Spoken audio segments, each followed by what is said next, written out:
Bismillahirrahmanirrahim. Elhamdülillahi Rabbil alemin. Sallallahu ala nebiyyina Muhammedin ve ala alihi ve sahbihi ecma'in. Ve men tebi'ahum bi ihsanin ila yevmiddin. Rabbi şrahli sadri ve yessirli emri ve hlul uqdeten min lisani yefkahu qavli. Biz bilirik ki Allah Teala bizi əbəs yerə, boş yerə yaratmayıb. Allah Teala yarattığı insanları öz mübarək kəlamında da bildirmişdir, qeyd etmişdir nə üçün yaradıb. Allah Teala insanları bir amal üçün yaradıb, bir məqsəd üçün yaradıb.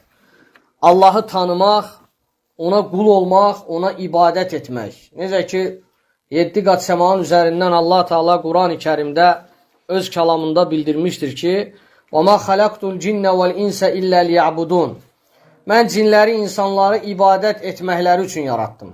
Deməli, insanın bu dünyada mövcud olmasının əsas amalı və səbəbi birdir. Əziz, dəyərli qardaşlar. Yəni, onu yaradan Xaliqi tanımaq, ona qul olmaq, ona səcdə etmək, onu təzim etməkdir. Və Allah Teala qulları yaratmağındakı məqsədi qeyd etdikdən sonra Allah Teala Peyğəmbər göndərib. Bütün cəmiyyətlərə, bütün qövmlərə, tayfalara. O cümlədən də sonuncu Peyğəmbərini göndərib. Muhammed sallallahu aleyhi və səlləm. Allahın salavatı və salamı onun və əhl-i beytinin üzərinə olsun. Peyğəmbərimiz insanlar üçün rəhmət olaraq göndərilmiş bir şəxsiyyətdir. Allahın Peyğəmbəri insanlara Allahı tanıtdıran bir şəxsdir. O baxımdan hər bir müsəlman özünə iman sahibi, inancılı deyən bir kimsə gərək onun haqqında da məlumat əldə etsin, onu tanısın, o necə şəxsiyyət olub, onun buyurduqları nədən ibarətdir. Və hər bir müsəlman, hər bir inancılı insan gərək Peyğəmbərini tanısın, Peyğəmbərin gəlişini öyrənsin, onun əsas gəlişi nədən ibarətdir. Necə ki, qeyd etdim, Allah Teala insanları bir amal üçün yaradıb, Allaha ibadət etmək üçün və bu ibadəti də insanlara çatdıran bir vasitəsi var, elçi, yəni Peyğəmbər. O baxımdan insanlar da gərək Peyğəmbəri tanısın ki, o Peyğəmbərin sayəsində doğru yolu tutub getsinlər. Yəni, doğru yolu tutub getməyin bir dənə yolu var, o da Muhammed Peyğəmbəri tanımaqdan irəli keçir. Ona görə onun yolunu təqib etmək, onun buyurduqlarını yerinə yetirmək hər bir müsəlman üçün qurtuluşdur, səadətdir. Əksi halda, əgər Peyğəmbəri tanımadıqda, insan mücərrəd olaraq desə ki, Allahın kitabı kifayətdir, Peyğəmbərə ehtiyac yoxdur, o 100 rükət namaz qılsa belə, Allaha dua etsə belə, onun Allah qatında heç bir dəyəri yoxdur, heç bir faydası yoxdur. Çünki Allah Teala kainatı yaratdıqda, insanları yaratdıqda və insanlara bir Peyğəmbər göndərib ki, o Peyğəmbərin vasitəsilə insanlar Allahı tanısın. Ona görə İslam şəriətinin, İslam dininin əsası da, özəyi də məhz Muhammed Peyğəmbəri tanımaqdan irəli keçir.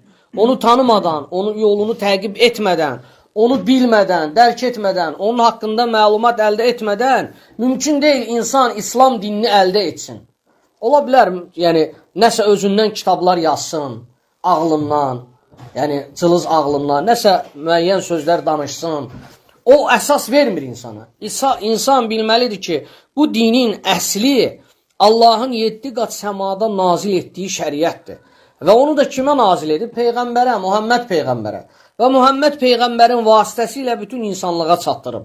O baxımdan da hər bir insan onun haqqında öyrənməsi lazımdır ki, bilsin ki, bu dini Allah nə üçün göndərib, Peyğəmbəri nə üçün göndərib, onun yolunu təqib etsin. Çünki müsəlman bilməlidir ki, Peyğəmbərə tabi olmaq vacibdir, gərəklidir, lazımdır. Peyğəmbəri tanımamaq isə insan üçün dünyada və axirətdə ziyandan başqa bir şey deyil. Mümkün deyil bir insan desin ki, mən Allahı qəbul edirəm, ancaq Peyğəmbərə ehtiyac yoxdur. Belə deyən insanın, yəni əslində Allahı da qəbul etməməsinə dəlalət edir. Çünki Allahı tanımaq Peyğəmbərdən keçir. Allahı kim tanıtdırıb insanlığa? Peyğəmbər, Muhammed Peyğəmbər. O baxımdan da mütləq o şəxsiyyəti, o kişinin haqqında öyrənmək lazımdır. O kim olub, necə insan olub, onun gətirdiyi din nədən ibarət olub, Ona görə hər bir inanclı, hər bir müsəlman, iman sahibi ona tabi olmalıdır. Onun buyurduqlarını yerinə yetirməlidir. Və onun ətrafında olan əshabı olub, yəni onun təlim keçdiyi səhabələri olub, Allahın göndərdiyi dini, şəriəti öz tələbələrinə çatdırıb, öyrədib və həmçinin onların yolunu təqib etmək lazımdır. Hər bir müsəlman, inanclı insan mütləq bunlara riayət etməlidir. Yəni bir insan əgər deyirsə, mən Allahı sevirəm, Allahın buyurduqları haqdır, yəni bunu dildə mücərrəd olaraq deməsi yetmir, kifayət etmir. Mütləq gərək insan onu həyatında tətbiq etsin. Çox təəssüf, cəmiyyətdə insanların bir çoxsu deyir ki, mən Allaha qurban olum. Allahın gətirdikləri doğrudur, düzgündür. Amma baxırsan ki, müəyyən naqisliklər var. Naqislik nədir? Çatışmamazlıq. Həyatında tətbiq etmir. Və bu da artıq o iddiasında əsaslı olmamağı göstərir. Əgər bir insan deyirsə, mən Allahı sevirəm, onun dedikləri, buyurduqları haqdır, mütləq gərək ona əməl etsin. Azacıq da olsun ona əməl etsin.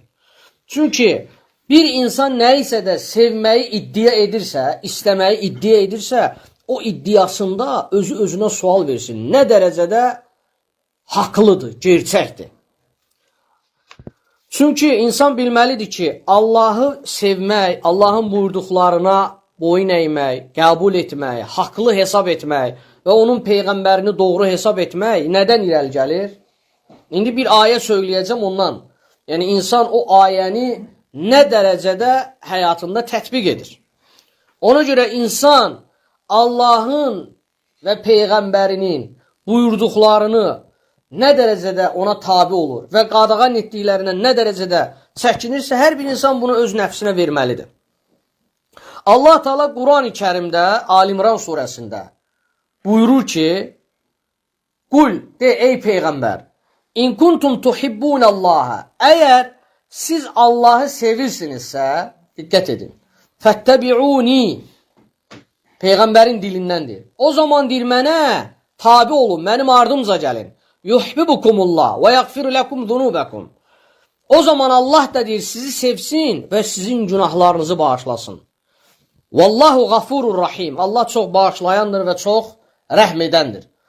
Bu ayəyə diqqət edin. Allah Teala bu ayədə peyğəmbərə o kəslər ki, Allahı və peyğəmbəri sevməyi iddia edənlərə səslənir. İndi bir insan deyir ki, mən Allahı çox istəyirəm, sevirəm, ona qurban olum. Peyğəmbərinə və Allah Teala buyurur. Bu ayə barəsində alimlər deyir ki, məşhur tabinlərdən, yəni tabin Peyğəmbərin dövründən sonraki nəsildir. Süleyman Əd-Dərani deyir ki, bu ayə barəsində deyirlər ki, bu ayə imtahan ayəsidir. Necə imtahan ayəsidir? O kəslər ki, sevgilərini iddia edirlər Allah barəsində. Allah deyir, bu ayəni nazil etdi. Yəni, Allah Teala buyurur ki, ey Peyğəmbər, əgər siz Allahı sevirsinizsə, Allahı sevməyi iddia edirsinizsə, o zaman Peyğəmbərə tabi olun. Yəni, Peyğəmbərin dilindən Allah Teala deyir, fəttəbi'uni, mənim ardımca gəlin. Deməli, Allahı sevmək nədən keçərlidir? Nədən keçir? Mütləq Peyğəmbərə tabi olmaqdan keçərlidir. Yəni, mücərrəd Allahı sevmək olmur. Yəni, mütləq gərək insan Allaha sevgisini isbatlasın. Necə isbatlasın? Həyatında, əməllərində onu göstərsin. Bu mühümdür. Yəni, həqiqi sevgi insan onu həyatında tətbiq etməklə göstərə bilər. Yəni, necə ki, demişlər ki, deyir ki, dilin tələffüz etdiyi hərflərdən artığına ehtiyacı yoxdur. Yəni, insan bir sözü deyirsə, o dediyi söz, yəni, boş bir kəlamdan ibarətsə, dilin ona ehtiyacı yoxdur o hərfləri tələffüz etməyə. Yəni, insan gərək söylədiyi sözə həyatında az da olsa onu göstərsin. O göstərmək də mütləq bu ayədən asılıdır. Allah Teala nə deyir? Deyir, əgər siz Allahı sevirsinizsə, mənim ardımca gəlin. O zaman Allah da sizi sevsin. Allahın sevgisini qazanmaq üçün, Allahın sevgisini əldə etmək üçün mütləq Peyğəmbərin yolunu təqib etmək lazımdır. O şəxsiyyəti tanımaq lazımdır. O nəyi buyurub, nə üçün gəlib, insanlıq nə üçün var, mövcuddur, biz nə üçün bu həyatdayıq, bizim yaşayışımız nədən ibarətdir? Yəni, hamımız gəldik deyək, Allah bərəkət versin. Yedik, sabah başqa yerdə bir məclis olasıdır, yedik. Yəni, və yaxud da ki, işləyirik, ailə qururuq və həyat belə davam edir. Yəni, həyat sadəcə bundan ibarət deyil. Həyat nədən ibarətdir? Allah Teala Quranda bildirir. Allah Teala'nı tanımaq, ona səcdə etmək və sonra növbəti bir həyat var, əbədi həyat. İnsana verilən ömrün nəticəsi, sonluğu və onu Allahın qarşısında təqdim etmək. Hər kəsə bəlli bir ömür verilir və hər kəs o ömrü özü üçün yaşayır. Necə yaşayır, onu özü bilir. Ömür insan üçün ya onun öz əleyhinə olacaq, ya onun lehinə olacaq. Nə xoşhalına o insanın üçün yaşadığı ömür onun lehinə olacaq. Nə pis halına o insanın ki, o ömür onun əleyhinə olacaq. Ona görə insan üçün, aqil insan, düşünən insan üçün ən böyük fürsətdir. Ömür ən böyük sərmayədir ki, o bugün ruhu üstündə ola-ola Rəbbini tanıyıb ona səcdə etməsi, ona boyun əyməsi nə qədər ki, gec deyil. Nə qədər ki, ona verilən ömür içərisində o yaşayıb Allaha ibadət, itaat edəcəksə, nə xoş halına onun. O baxımdan dəyərli qardaşlarım, əziz qardaşlarım, ona görə insan mücərrəd olaraq dilinlə tələffüz etməyinə necə ki, qeyd edirlər. Yəni, hikmət sahibləri, dilindir artıq hərfləri ifadə etməsinə, söyləməsinə deyir, ehtiyacı yoxdur. O baxımdan insan Allaha olan sevgisini əməllərində göstərməlidir. Hər kəs özü öz əməllərində bunu təqdim etməlidir. Necə ki, bax, bu ayə Ali İmran surəsi barəsində demişlər ki, əgər qəlblər Allaha olan məhəbbəti iddia edirsə, yəni o qəlblər, o insanlar zehinlərində, beyinlərində, qəlblərində Allah Azza və Cəllə, aləmlərin Rəbbi olan tək Allaha sevgini iddia edirsə, o zaman bu ayəni öz qarşısına qoysun, nə dərəcədə o Allaha və onun Peyğəmbərinə tabi olur. Onun buyurduqlarını yerinə yetirir. Bu açıq şəkildə insan üçün göstərir. O zaman insan özü görəcək. O baxımdan dəyərli qardaşlar, əgər insan Allah Taala'nı sevməyi iddia edirsə, sadiqdirsə, doğrudursa, və ya onun Peyğəmbərini qəbul edirsə, doğrudursa, sadiqdirsə, hətta İslam dinində, şəriətdə ola bilər elə məsələlər olsun ki, o insanın nəfsinə xoş gəlməsin. Xoş gəlmədiyi təqdirdə belə, əgər o Allahı və Rəsulunu sevirsə, o sevgi əsasında onu təqdim edəcəkdir. Nəfsinə xoş gəlməsi də. Bu cümləni bir də təkrarlayıram. Əgər bir insan Allahı və Peyğəmbəri sevməyi iddia edir,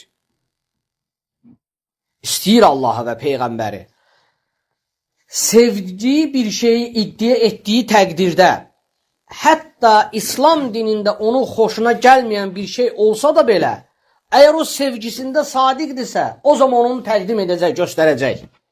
Xoşuna gəlməsə belə, İslamda ola bilər elə bir əməllər olsun ki, insanın nəfsi ilə, təbiəti ilə, yəni xoş gəlməsin insanın.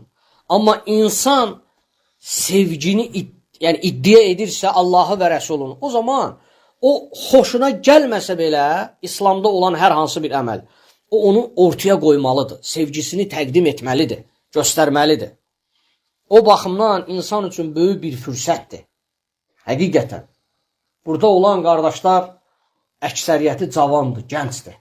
Allah hər birinizə xeyirli ömür bəxş eləsin. Allaha iman, itaət, xeyir, yəni əməllər üzərində. O baxımdan ömür də bir fürsətdir. İnsan üçün verilmiş müvəqqəti bir fürsətdir. Və bu fürsətdən kim yararlanacaqsa, nə xoş onun alına.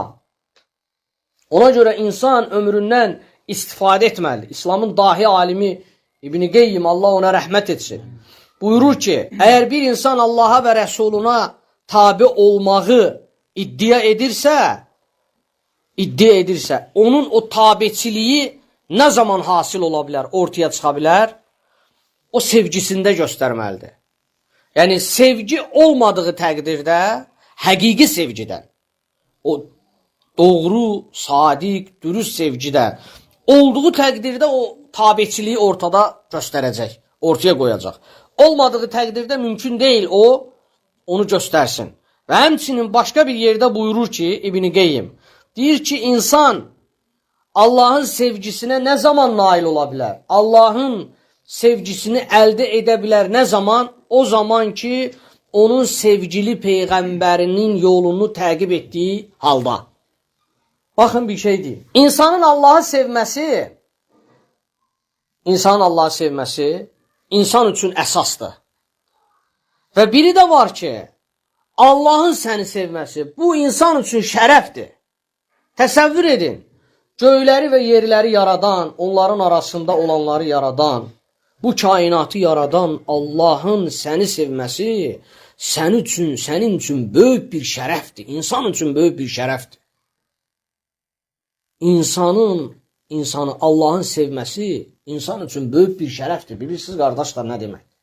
Yəni, bunu əldə etmək üçün də mütləq insan nə etməlidir? Allahın və Peyğəmbərinin buyurduğu yola tabi olmalıdır. Onu təqib etməlidir. Və o sevgini əldə etmək üçün.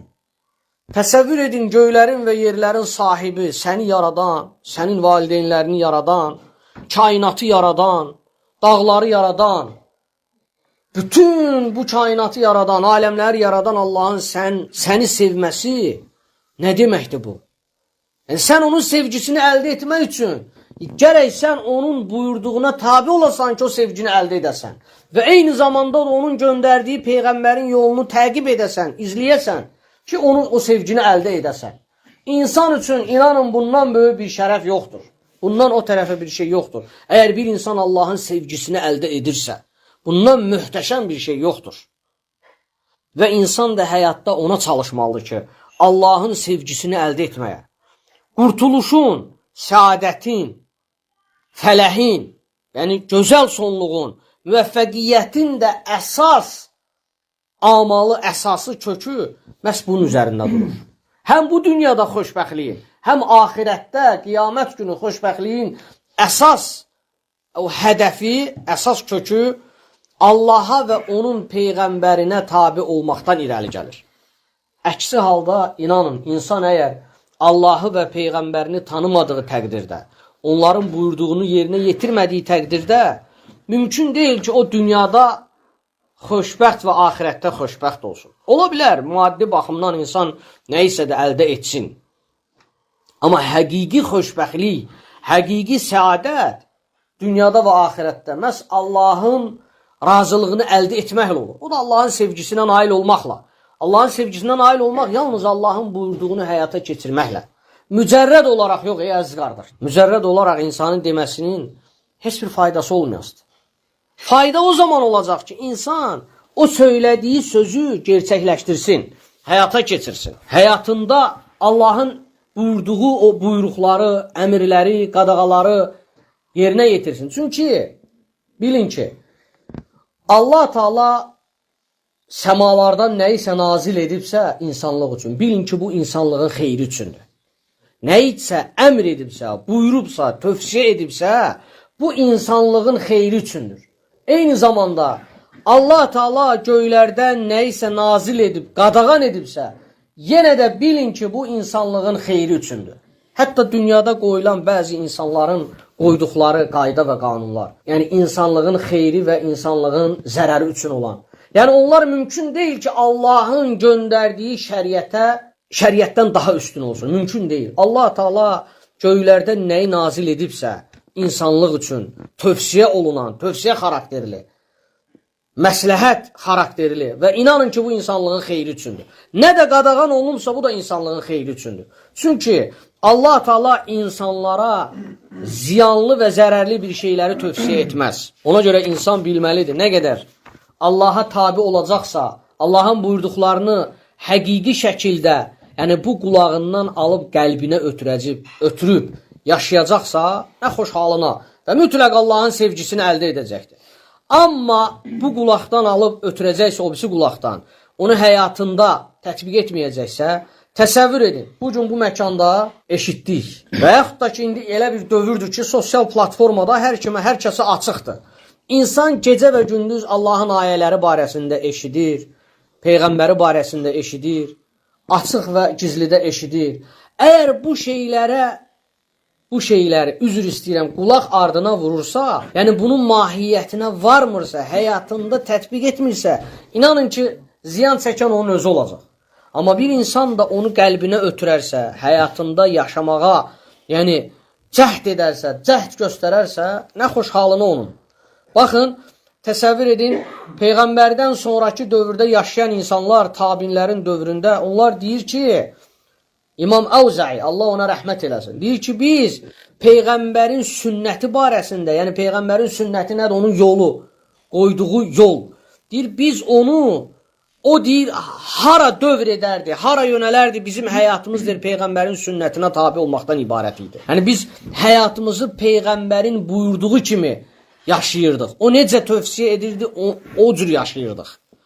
O baxımdan bugün bizim üzərimizə düşən, əgər biz iddia ediriksə Allahı və Peyğəmbərini sevirik, onda özümüzə sual verməliyik.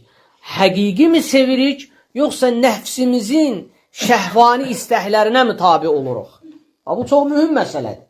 İndi elə bir vaxt ki, elə bir dövrdür ki, indiki dövrdə günahları əldə etmək su içimi kimi bir şeydir. Yəni günahlar insanın evinin içinə artıq çöküb. O baxımdan insan ya özü nəfsinin havasına uyacaq, ya da ki özü nəfsini ram eləyəcək Allaha və Rəsuluna. Ona görə insan bilməlidir. Əgər Peyğəmbərin sözləri onun üçün önəmlidirsə də, Peyğəmbərin sözlərində çox böyük hikmət var. Əgər bir insan istəyir ki, Peyğəmbərin buyurduqlarına tabi olsun, diqqət edin, Peyğəmbər nə buyurur? O kimsələr barəsində. Buyurur ki, Kullu ümməti yədxulunəl cənnətə, ümmətimdən hər kəs cənnətə daxil olacaqdır. Və bu kəlimə ki var, bu ifadə. Bu elə bir ifadədir ki, hər bir insan, inancılı insan istəyir ki, Peyğəmbərin ümmətinə daxil olsun. Peyğəmbər hədisdə buyurur ki, mənim ümmətimdən hər bir kimsə cənnətə daxil olacaqdır. Ona görə insan bilməlidir. Bax, bu hədisdə Allah Rəsulu nəyi buyurur? Açıq-aşkar insanlığa bildirir ki, mənim ümmətimdən hər kəs cənnətə daxil olacaq, illə mən əbə. Yalnız illə mən əbə. Hədisdə bu şəkildə gəlir. Əbə, üz çevirən. Sahabələr deyir ki, ya Rasulallah, kimdir o üz çevirən? Rasulullah deyir ki, mən əta'ani dəxələl cənnətə və mən asani fəqad əbə. Kim deyir mənə tabi olacaqsa, mənim yolumu təqib edəcəksə, mənim yolumu izləyəcəksə, o mütləq cənnətə daxil olacaqdır. Və sonra buyurur ki, kim mənə asi olacaqsa, mənə üsyan edəcəksə, mənə qarşı gələcəksə, artıq o inkar etmişdir, üz çevirmişdir. Baxın, cənnəti əldə etmək çox rahatdır və çox asandır. Cənnəti əldə etməyin yolunu Allahın Rəsulu bildirib. Əgər biz Allaha iman gətirməyi iddia ediriksə, Peyğəmbərə tabi olmaq iddia ediriksə, Peyğəmbərə tabi olmaq cənnəti qazanmaqdır. Asan, rahat. Yəni Allahın Rəsuluna tabi olmaq, onun yolunu təqib etmək insanın cənnəti qazanması üçün əsas amildir. Əsas başlıca vasitədir. Əksi halda, əgər insan asi olacaqsa, Peyğəmbərə, Muhammed Peyğəmbərə qarşı gələcəksə və ondan üz çevirəcəksə, o cənnətə daxil olmayacaq. Çünki cənnəti qazanmağın başlıca səbəbi Allaha və Peyğəmbərinə tabi olmaqdan irəli gəlir. Yəni, əksi halda mümkün deyil insan cənnəti qazansın. O baxımdan, əziz qardaşlarım, hər bir insan özünə sual versin. Nə dərəcədə Allahı sevir? Nə dərəcədə Allaha tabidir? Yəni, həqiqi şəkildə. İnsan nəfsinə sual versin. Mən Allahı nə dərəcədə qəbul edirəm? Allahı qəbul etmək mücərrəd olaraq fayda verməyəcək. Bil ki, bugün sənin fürsətin var, vaxtın var, ömrün var. Sən sabah Allahın qarşısında sorğu-sual olunanda, Allaha imanın, onun buyurduqlarını həyata keçirməyin sənin üçün bir neymət olacaq, Allahın lütfu olacaq, bağışlanmağın üçün. Əksi halda, əgər sən mücərrəd olaraq inanmısansa, həyata keçirməmisənsə Allahın buyurduqlarını, Peyğəmbərin buyurduqlarını, o həyat, o ömür sənin əleyhinə olacaq. İnan ki, əleyhinə olacaq. Bu gün sənin üçün fürsətdir. Nə qədər ki, Allaha və Rəsuluna səmimi şəkildə bağlı olacaqsan, Allah Taala səni xoşbəxtlər sinifindən edəcək. Yoxsa qiyamət günü özünün hakimin olacaqsın. Sən Allaha və onun Peyğəmbərinə tabi olmadığın təqdirdə, qiyamət günü sən özünün hakimin olacaqsan. Baxın, diqqət edin, bir dənə ayə oxuyacağım. Allah Teala bu ayədə buyurur ki, İqra kitabəkə, sən öz kitabını oxu, qiyamət günü sənə deyiləcək. Kəfə binəfsikəl yevmə aleykə həsibə. Bugün, qiyamət günü, bugün sən özünü hesaba çəkməyin yetər sənə. Yəni, qiyamət günü sən özünü hesaba çəkəcəksən. Necə? Sənə verilən ömür ki var, Allah Teala sənə verdiyi ömrü. O ömrü Allah sənə nə üçün verib, Allah Teala sənin qarşına təqdim edəcək. Sən özünü hesaba çəkəcəksən. O baxımdan bugün bizim hər birimiz üçün bir fürsətdir ki, Allahı tanıyaq, ona ibadət edək, onun buyurduqlarını sevərək yerinə yetirək və qiyamət günü də Allahın razılığını əldə edək. Allah Teala bizim hər birimizi bağışlanan qullarından etsin. Allah Teala bizə həqiqi şəkildə Allaha iman gətirib, ona itaət edən, onun buyurduqlarını səmimi şəkildə sidq ürəkdən yerinə yetirən qullarından etsin. Allah Teala bizlərin valideynlərinə rəhm eləsin, onların günahlarını bağışlasın. Allah Teala bizlərin zürriyyətini, evladlarını salihlərdən etsin. Allah Teala bizə Allaha iman üzərində yaşayıb, iman üzərində hər birimizə ölməyi müvəffəq eləsin. Sallallahu ala nəbiyyina Muhammedin və ala alihi və sahbihi əcma'in. Subhanəkallahumma və bihamdik. Əşhədu ən la ilahə illə əntə əstəğfiruka və ətubu ileyk.